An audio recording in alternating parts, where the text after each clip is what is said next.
சொல்லுங்க ப்ரோ, என்ன டேட்டோ பண்ண போறீங்க? என் ஆள் பேர் ப்ரோ. ஓகே ப்ரோ, பண்ணிடலாம். அவங்க கிட்ட ஒரு வார்த்தை ஃபோன் பண்ணி கேட்டுக்கிறேன் ப்ரோ. கேட்டுக்கோங்க. செல்லம், உன் பேரை டேட்டோ போட வந்திருக்கேன்.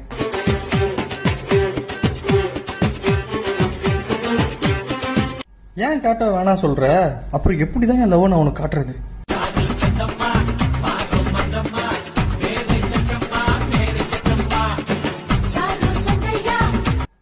வலிக்குமாவா?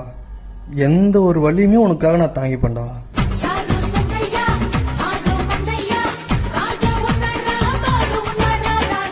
கண்டிப்பா நான் உன் பேரை டேட்டோ போட தான் போறேன். டிசைன் உனக்கு எப்படி பிடிக்கும் ஆர்டிஸ்ட் கிட்ட சொல்லி அவர்கிட்ட நான் கொடுக்குறேன். இந்தாங்க ப்ரோ, பேசுங்க. ஹலோ, சொல்லுங்க சிஸ்டர். ஹாய் ப்ரோ, என் பேர் சந்தோஷ்.